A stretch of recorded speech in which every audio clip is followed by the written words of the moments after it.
Hello बच्चों आज हम अपने नेशनल इनकम का क्लास 12 की सबसे इम्पोर्टेंट वीडियो की बात कर रहे हैं। आज हम बात करने जा रहे हैं मेथड्स ऑफ नेशनल इनकम। और बच्चों, जिसने भी अभी तक चैनल को लाइक शेयर और सब्सक्राइब नहीं किया है, जल्द से जल्द करो। कुछ ऐसी ही वीडियो से अपडेट रहने के लिए चैनल को सब्सक्राइब करो, शेयर करो और हाँ, बेल आइकन को क्लिक करना ना भूलिए। अब बढ़ते हैं, स्टार्ट करते हैं part number 6 of national income, that is value added method. पहले तो टॉपिक का नाम समझो बच्चों, क्या है topic? Methods of national income. हमें याद है लास्ट क्लास में हमने बेसिक एग्रीगेट्स की बात करी है। जो लास्ट वीडियो है पार्ट नंबर 5, उसमें बेसिक एग्रीगेट्स हैं बच्चों। आज हम उसी को आगे बढ़ा रहे हैं। वहां पे हमें कोई एक बेसिक एग्रीगेट गिवन होता था, बट यहाँ पर बच्चों हमें वैल्यू एडिड मेथड से न्यूमेरिकल इसका निकालने हैं। ध्यान से समझो, एक छोटे से एग्जाम्पल से समझते हैं। मान लो ये मैं हूं, ठीक है, मैं एक किसान हूं। ये कौन है बच्चों? मोहित सर। ये मैं हूं, ठीक है। मैं एक किसान हूं, मैं बहुत ही परेशान एक किसान हूं बच्चों। मैं ही नहीं, देश भर के जितने भी किसान हैं उनकी कुछ ऐसी ही हालत है बच्चों। अब ये जो किसान हैं, मान लो वो किसी चीज का प्रोडक्शन करता है और उस पर 1000 रुपये लगाता है। मैं किसी क्रॉप का प्रोडक्शन कर रहा हूं, उस पर भाई क्रॉप का प्रोडक्शन अगर मैं करूंगा तो उस पर कुछ पैसे तो लगाऊंगा। बच्चों, जब हम किसी चीज का प्रोडक्शन करने के लिए पैसे खर्च करते हैं तो बेसिकली रॉ मटेरियल पे खर्च होता है, और रॉ मटेरियल पे होने वाला जो खर्च होता है वो इंटरमीडिएट गुड्स पे होता है। तो ये 1000 रुपये हमने लगाए होते हैं। जब हम किसी भी गुड्स का प्रोडक्शन करते हैं, उस पे जो पैसा खर्च किया जाता है बच्चों, उसको इंटरमीडिएट कॉस्ट कहते हैं। क्यों? क्योंकि वो इंटरमीडिएट गुड्स पे लगाया जाता है। बच्चों, 1000 रुपये मैंने लगा दिए, क्या अब वो गुड्स मैं आगे 1000 रुपये की ही सेल करूंगा? नहीं। क्यों? बच्चों, आपने अगर कुछ पैसे से लगा के कुछ बनाया है तो क्या आप उतने का ही सेल करेंगे? नहीं ना बच्चों। क्या करोगे आप लोग? इसमें कुछ वैल्यू ऐड करोगे। मान लो आपने 1000 रुपये लगाए, 200 रुपये ऐड कर दिए, कितने का बेका? मात्र 1200 का। 1200 रुपये का आपने उस क्रॉप का प्रोडक्शन जो किया था वो बेच दिया। मतलब 1200 जो आपने आउटपुट तैयार किया है उसकी वैल्यू है। जो आपने आउटपुट तैयार किया है 1000 रुपये लगाकर, उसकी वैल्यू कितनी है बच्चों? 1200। 1200 रुपये उसकी वैल्यू है। 1000 रुपये आपने उस पर लगाए हैं। आपने कितनी वैल्यू ऐड करी है बच्चों? 200। आपने 200 वैल्यू ऐड करी है। ऐसे ही मान लो इस व्यक्ति को मैंने बेचा, इसका नाम ए था। अब ये आगे सेल कर रहा है, इसने 300 रुपये ऐड करे, फिर कितने हो गए? 1500। इसने बी को बेच दिया। मान लो इसने सी को बेचा, कितने हो गए? 2000। इसने सी को सेल कर दिया। ऐसे ही चेन चलती रहेगी। बनाया बेचारे मोहित ने था, जो फार्मर है, उसने सिर्फ 200 रुपये कमाए हैं और आगे चलते चलते इसकी इनकम लोगों की बढ़ रही है। बच्चों, मेरी बात समझने में क्या समझाना चाहता हूँ? मान लो सिर्फ मैं इसी से समझा रहा हूँ। 1000 रुपये किसी व्यक्ति ने अपने गुड्स का प्रोडक्शन करने के लिए लगाए और 200 रुपये उसने उस पर ऐड करके 1200 रुपये का आउटपुट तैयार कर दिया। बात ठीक? बच्चों, टॉपिक का क्या नाम है? वैल्यू एडेड मेथड या प्रोडक्शन मेथड, या इसको हम आउटपुट मेथड भी कहते हैं। प्रोडक्शन या आउटपुट मेथड या वैल्यू एडेड मेथड। बच्चों, हम इससे समझने की कोशिश करेंगे। 1000 रुपये जो है वो इंटरमीडिएट कॉस्ट है। क्या है बच्चों? Intermediate cost. 1200 रुपये जो है वो वैल्यू ऑफ आउटपुट है। 200 रुपये जो ऐड किए हैं वो वैल्यू एडिड है। ऐसा ही तो है बच्चों। भाई उसने कमाए तो 200 रुपये ही हैं, उसने कितना ही पैसा लगाया हो, बट उसकी जो नेट उसने इनकम कमाई है वो तो 200 ही है, क्योंकि 1000 लगाए 1200 का बेका 200 रुपये उसने कमाए। बच्चों ध्यान से सुनना, मैं इसको रफ करना चाहता हूँ, एक एग्जाम्पल से आपको समझाना चाहता हूँ। वीडियो पॉज करो, स्क्रीनशॉट लो, बहुत ध्यान से सुनना बच्चों। हाँ जी बच्चों, हम समझ रहे हैं कि उसने 1200 रुपये लगाए, सॉरी 1000 रुपये लगाए, 200 रुपये ऐड करे, 1200 का आउटपुट बन गया। वो 200 रुपये क्या मैं ऐसे निकाल सकता हूँ, 200 इक्वल टू 1200 माइनस 1000। क्या हम ये 200 रुपीज ऐसे निकाल सकते हैं, 1200 माइनस 1000 इक्वल टू 200। अब ये जो 1200 है बच्चों, ये क्या है, वैल्यू ऑफ आउटपुट, और ये जो 1000 है बच्चों, ये क्या है, इंटरमीडिएट कॉस्ट या कंजप्शन या परचेज। बात ठीक, इसको हम intermediate purchase, intermediate consumption, intermediate cost कुछ भी कह सकते हैं, वो कुछ भी बोल सकता है। बात ठीक। अब वैल्यू ऑफ आउटपुट में से इंटरमीडिएट कॉस्ट को अगर हमने सब्ट्रैक्ट किया है तो ये जो 200 आ रहा है बच्चों, ये क्या है, वैल्यू एडेड। ध्यान से देख लो बच्चों, चेक कर लो एक बार। अगर मैं वैल्यू ऑफ आउटपुट में से इंटरमीडिएट कॉस्ट माइनस करूंगा तो वैल्यू एडेड ही होगा ना, सही है या नहीं? बात ठीक है बच्चों। तो value added is equal to क्या होगा, value of output minus intermediate consumption. अब हम इसी को एक्सपेंड कर रहे हैं। एक बार इसको वीडियो पॉज करो, स्क्रीनशॉट लो बच्चों, ध्यान से सुनना। मैं ये पूरा रफ कर रहा हूं, मैं वैल्यू एडिड मेथड का बेसिक कॉन्सेप्ट से आपको समझाने की कोशिश करूंगा, बहुत ध्यान से सुनना।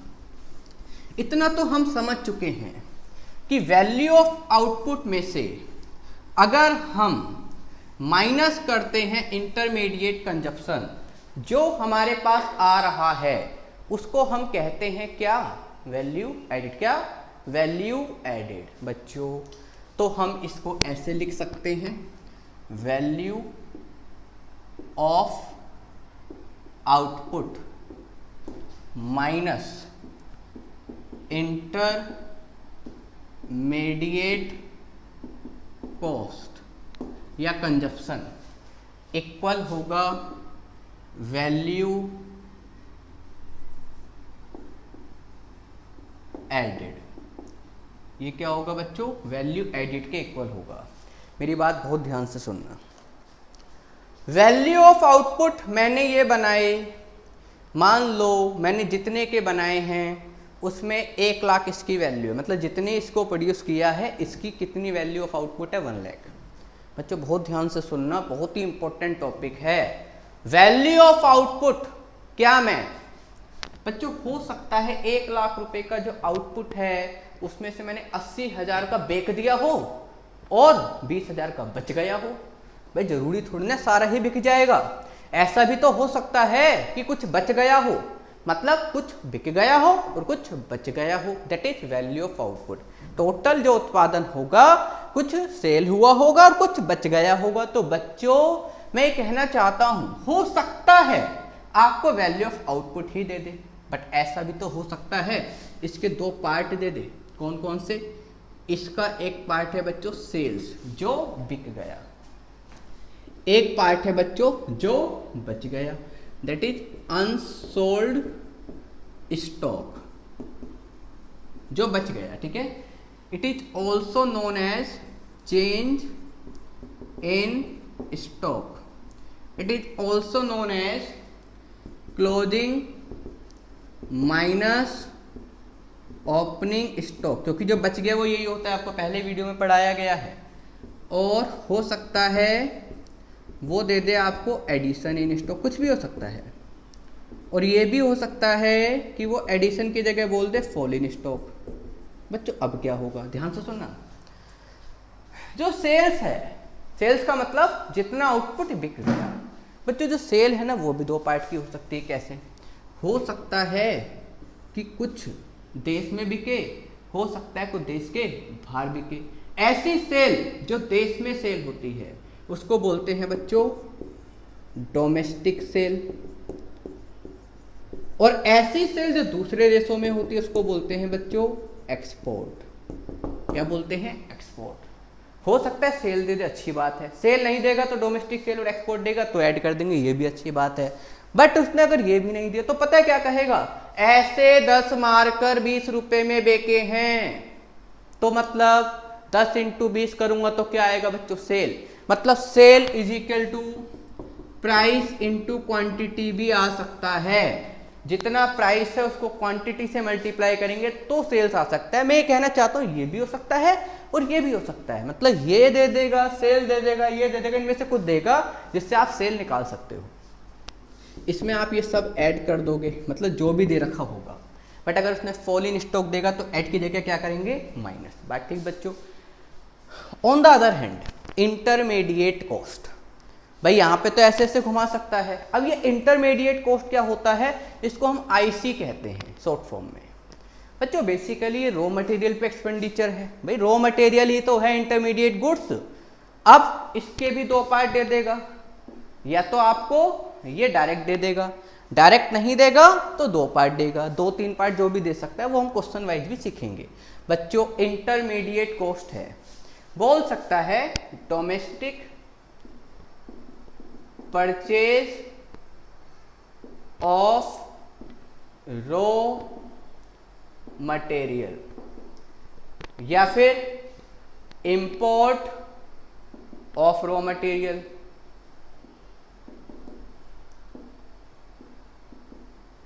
भाई सिंपल सी बात है, अगर आपको इंटरमीडिएट कॉस्ट नहीं दिया तो ये दोनों देगा, ऐड कर देंगे, इंटरमीडिएट कॉस्ट आ जाएगा। कई बार क्या करता है, जैसे मान लो मैं एक वुड कंपनी हूँ, मान लो मैं फर्नीचर की एक कंपनी हूँ, मैंने किसी वुड कंपनी से वुड परचेज कर ली, तो वो जो वुड है, लकड़ी जो है, वो मेरे लिए क्या है? Raw material. मतलब मैं कहना चाहता हूँ अगर कोई एक फर्म किसी दूसरी फर्म से कुछ परचेज करती है तो वो उसके लिए रॉ मटेरियल है, लेकिन हाँ जो सेल कर रही है वो उसके लिए वैल्यू ऑफ आउटपुट है, क्योंकि सेल किसका पार्ट होता है? Value of output. बच्चों ध्यान से सुनना, परचेज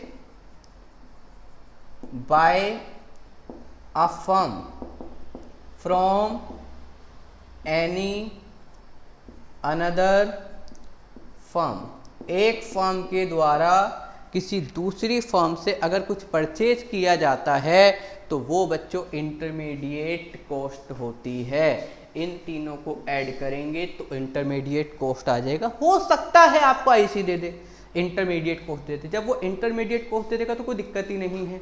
वैल्यू ऑफ आउटपुट दे देगा, कोई दिक्कत ही नहीं है, हमें निकालना तो वैल्यू एडिड ही है। बच्चों ध्यान से सुनना, जो आउटपुट होता है ना, जो सेल होता है या बच जाता है, वो मार्केट प्राइस पे होता है। किस पे होता है? मार्केट प्राइस पे। तो ये जो होता है वैल्यू ऑफ आउटपुट, ये किस पे होता है बच्चों? Eight market price. तो वैल्यू एडिड भी किस पे आता है? Eight market price. बात ठीक?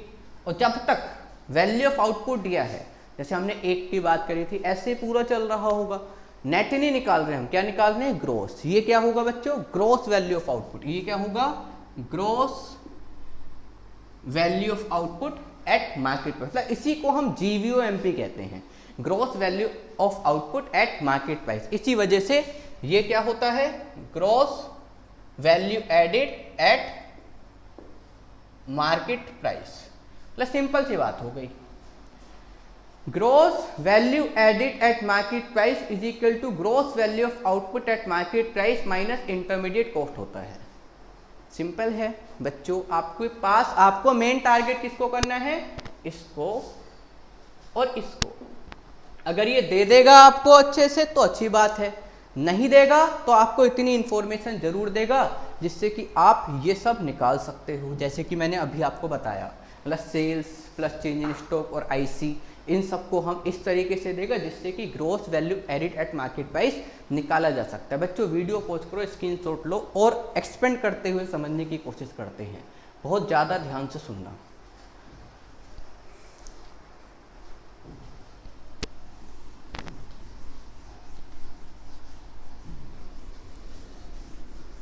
हम अगर इसका कंक्लूजन निकालें कि हमने क्या सीखा है, मैंने आपको ये समझाने की कोशिश करी है कि जीवीओ एट एमपी मतलब gross value of output at market price minus intermediate cost मतलब आईसी इक्वल होता है जी gross value added at market price. बात ठीक? बच्चों अभी आपको ये ध्यान रखना है कि जीवीए एमपी ही कहलाता है GDP at MP. GVA MP ही क्या होता है? GDP at MP. GVA MP को ही हम जीडीपी एट एमपी कहते हैं बच्चों। मतलब जीडीपी एमपी हम निकाल सकते हैं कैसे? जीवीओ एमपी माइनस आईसी। अगर मैं जीवीओ एमपी में से आई माइनस करता हूं आईसी तो क्या आता है बच्चों हमारे पास? GDP MP. और हमें पता है बच्चों क्या कि हमने जितने भी एग्रीगेट्स पढ़े थे लास्ट वीडियो में, उन 8 में से कोई एक अगर मिल जाता था तो हम कुछ भी फाइंड कर सकते थे। बच्चों सेम हियर, हम पहले यहाँ पे जीडीपी एमपी निकाल लेंगे, फिर जो पूछेगा वो निकाल लेंगे। एक बात और ध्यान रखनी है आपको कि डोमेस्टिक इनकम का मतलब होता है net domestic product at factor cost. Domestic income का मतलब क्या होता है? Net domestic product at factor cost. और नेशनल इनकम का मतलब होता है net national product at factor cost. मतलब अगर वो आपसे डोमेस्टिक इनकम पूछना चाहता है तो इसका मतलब हमें क्या निकालना है? एनडीपीएससी। और अगर वो आपसे नेशनल इनकम पूछना चाहता है तो हमें क्या निकालना है बच्चों? NNP at FC. कुछ न्यूमेरिकल्स से समझते हैं बच्चों, बहुत ध्यान से सुनना, वीडियो पॉज करो और स्क्रीनशॉट लो। हाँ जी बच्चों, इन 2 टाइप के क्वेश्चन से समझते हैं। पूछ रहा है एनवीएफसी निकालो, वो कुछ भी पूछे, पहले हम क्या निकालेंगे? जीवीए एट एमपी या जीडीपी एट एमपी। अगर उसने एनडीपी पूछता तो मैं जीडीपी लिखता, वो एनवीए पूछ रहा है तो मैं जीवीए एमपी लिखूंगा। बच्चों हमें पता है क्या, वो कुछ भी पूछे वैल्यू एडिड मेथड से सबसे पहले जीवीए एमपी निकलेगा। ये क्या होता है? Value of output minus IC. Value of output क्या होता है? Sales plus change stock. अब देखते हैं क्वेश्चन में पहली टर्म, सेल किसका पार्ट है बच्चों? वैल्यू ऑफ आउटपुट का। तो यहाँ लिखेंगे नंबरिंग फर्स्ट, पूरा नहीं लिखना सेल, नंबरिंग लिख दो बस। इंटरमीडिएट कॉस्ट किस में आएगा? आईसी में। कितना है बच्चों? सेकंड। चेंज इन स्टॉक दे रखा है प्लस थर्ड। बच्चों अब आपके पास वैल्यू ऑफ आउटपुट भी है और आईसी भी है, सब कुछ तो है, जीवीएमपी आ जाएगा। फर्स्ट नंबर पे कितना है? That is 200। थर्ड नंबर पे कितना है? दैट इज 10 माइनस सेकंड पे कितना है? 90। तो 210 minus 90 is equal to 120 rupees crore. ये क्या आया है हमारे पास? जीवीएमपी। बट पूछ क्या रहा है वो? NVA at FC. अच्छा सिंपल सी बात है। अब आपके पास कोई एक चीज होती है तो आप अदर कुछ भी निकाल सकते हो, हमने सीखा है ये। हम सबसे पहले जीवीएमपी निकाल लेंगे, जीवीएमपी निकालने के बाद जो पूछेगा वो फाइंड कर देंगे। तो बच्चों पहले टाइप का क्वेश्चन है, जीवीएमपी तो आ गया, अब क्या निकालना है? NVA at FC. बच्चों कैसे करेंगे? एक बार मैं यहाँ लिख रहा हूँ, हमें क्या निकालना है? NVA at FC. ठीक है, अब किससे निकालना है? जीवीएमपी। जो निकालना है वो ऊपर, जिससे निकालना है नीचे। जीवीए एट एमपी, यहां से यहां जाऊंगा बच्चों। ग्रोथ से कहा जाऊंगा? Net minus Depp. डेप है? हाँ है। कौन से नंबर पे है? 5th। वीए से वीए कुछ नहीं, एमपी से एफसी पे जाऊंगा माइनस एनआईटी। क्या एनआईटी है? नहीं, लेकिन आईटी है। आईटी है, सब्सिडी नहीं है, तो सब्सिडी 0 हो जाएगा बच्चों, है ना, सब्सिडी है ही नहीं। तो माइनस एनआईटी होता है और एनआईटी की जगह 4th आने वाला है क्योंकि सब्सिडी नहीं है। आईटी माइनस सब्सिडी होता है, बट आईटी कुछ है बट सब्सिडी नहीं है, तो सब्सिडी 0 है। अब बन गया क्वेश्चन बच्चों। NVA at FC equal to क्या होगा? जीवीएमपी कितना आया? 120 माइनस 5th नंबर पे कितना है? 10 माइनस 4th नंबर पे कितना है? 6। बात समझ पा रहे हो? इनडायरेक्ट टैक्स 6 है, सब्सिडी इसमें दिया नहीं, देता तो माइनस करते। अब कितना हो जाएगा बच्चों, 120 minus 16 that is 104 rupees crore. समझ पा रहे हो? हमने क्या करा, पहले GVMP निकाल लिया। GVMP क्या होता है, sales plus change stock minus IC। तो 200 plus 10 minus 90 that is 120 crore आ गया। अब GVMP से NVFC निकालना है, तो ग्रोथ से नेट माइनस डेप्ट, VSAV कुछ नहीं, MP से FC माइनस NIT। IT था, सब्सिडी नहीं था। एक बार इसको वीडियो पोस्ट करो, स्क्रीनशॉट लो, मुझे ये वाला क्वेश्चन रफ करना है, उसको समझाना है। ये टाइप नंबर 1 है बच्चों, बहुत ध्यान से सुनना। देन अब हमारे पास हमें निकालना है उसमें सेल्स। इसमें मैं छोटा सा एक कॉन्सेप्ट बताना चाहता हूँ, टाइप नंबर 2 है ये हमारा दूसरे टाइप का क्वेश्चन है। जब वो हमसे मिसिंग फिगर पूछता है, हमसे क्या पूछेगा बच्चों, मिसिंग फिगर। जब वो हमसे मिसिंग फिगर पूछेगा सेल्स, भाई हमें इतना पता है क्या कि GVMP is equal to sales plus change in stock minus IC होता है, क्योंकि ये वैल्यू ऑफ आउटपुट है। बच्चों मान लो सेल पूछ रहा है ना, तो आपको ये चाहिए, ये चाहिए और ये चाहिए। देखो क्वेश्चन में क्या क्या है, नेट एडिशन इन स्टॉक, यही चेंज इन स्टॉक है। IC भी क्वेश्चन में है, ये भी है। GVMP है क्या, नहीं, NVFC है। बच्चों पहले आपको GVMP टारगेट करना है, क्या है क्वेश्चन में, होगा तो अच्छी बात है, नहीं होगा तो निकाल लेंगे। लेकिन उसने इसको निकालने के लिए ऐसी इंफॉर्मेशन दी होगी जिससे निकल सकता हो। क्या मैं यहां से अब पहले GVMP निकाल सकता हूं, मुझे दिया क्या है निकालने के लिए, NVFC। बन गया क्वेश्चन, यहां से यहां जाऊंगा, नेट से ग्रोस प्लस डेप, डेप है, हाँ है 4th नंबर पे। VSAV कुछ नहीं, ST से MP प्लस NIT है, हाँ IT मैंने सब्सिडी, 3rd माइनस 6th। बन गया क्वेश्चन। GVMP इक्वल क्या होगा बच्चों, NVFC कितना है हमारे पास 300 प्लस 4th नंबर पे कितना है 10 minus plus sorry 3rd minus 30 minus 5, तो कितना आ जाएगा 300 plus 10 plus 25 that is 335 rupees crore. ये आ गया हमारे पास GVMP। हमें निकालना क्या है बट सेल्स, सेल निकाल दो। इसकी जगह मैं क्या लिख सकता हूँ अब 335, सेल मुझे फाइंड करना है।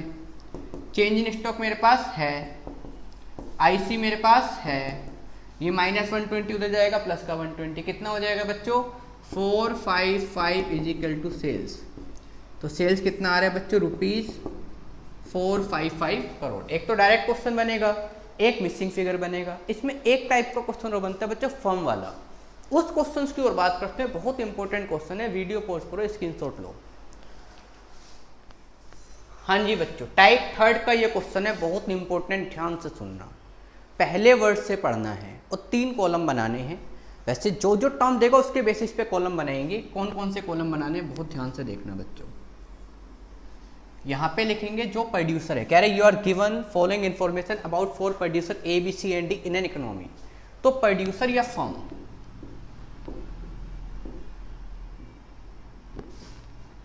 चार प्रोड्यूसर दिए हैं A B C and D, ठीक है। और यहां लिखना है आपको वैल्यू ऑफ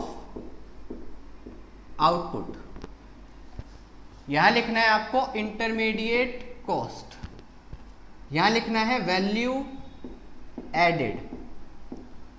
और जैसे जैसे क्वेश्चन करेंगे क्लियर होता रहेगा कैसे करना है। पहले यहां से पढ़ना है, पहले तो यहां तक पढ़ लिया हमने, पूरे पहले पॉइंट से पढ़ना है। A sell ₹300 worth of his output to B. बच्चों ध्यान से सुनना, एक सेल है, ए ने बी को सेल करी है, चारों प्रोड्यूसर हैं। यहाँ पे कॉन्ट्रा एंट्री होती है। कॉन्ट्रा एंट्री मतलब एक की सेल और एक की परचेज होती है। ए ने बी को सेल किया है, ए ने बी को सेल किया है 300 रुपए का, ए ने किया है, बी ने परचेज किया है, तो इसकी तो सेल में आएगा। और सेल क्या होता है वैल्यू ऑफ आउटपुट, और इसकी आईसी में जाएगा क्योंकि बी ने परचेज किया। जब बी ए से परचेज कुछ कर रहा है तो वो रॉ मटेरियल की तरह काम करेगा। कितने का परचेज किया उसने 300 का। बात ठीक। हाँ बच्चों, ₹200 worth of his output to C. A ने ही सी को कितने का बेचा है? 200 रुपए का, मतलब अपना आउटपुट 200 रुपए का सी को बेचा। And ₹500 worth of his output to household. बच्चों जैसे मान लो मैं एक फर्म हूँ, मैं किसी दूसरी फर्म को भी सेल कर रहा हूँ, मेरे पास डायरेक्ट कंज्यूमर भी आते हैं, मैं उनको भी बेच रहा हूँ। तो हाउस होल्ड सेक्टर जब कंज्यूम करता है, खरीदता है, तो उसको कंजप्शन कहते हैं। अब वो किसी की परचेज में तो नहीं जाएगा, लेकिन एक ही सेल में जाएगा। समझ पा रहे हो ना? किसी फर्म को जाएगा तो परचेज भी हो जाएगा, लेकिन अब ये किसी की सेल परचेज नहीं होगा, अब ये परचेज हो रहा है कंजप्शन में। तो कंजप्शन कोई आईसी तो नहीं है, वो तो फाइनल कंजप्शन हो रहा है। तो बच्चों यहाँ एक और कॉलम बनाएंगे, दैट इज कंजप्शन। अब ए ने, बच्चों ए ने क्या करा है? 500 का कंजप्शन करवाया है, मतलब हाउस होल्ड सेक्टर को बेचा है, तो 500 रुपए का क्या हो गया बच्चों? कंजप्शन। ठीक है, ये बात ध्यान, जो है उसका कॉलम बना देना चुपचाप से। अब the sale of B to A C and D are worth ₹400, 200, 300।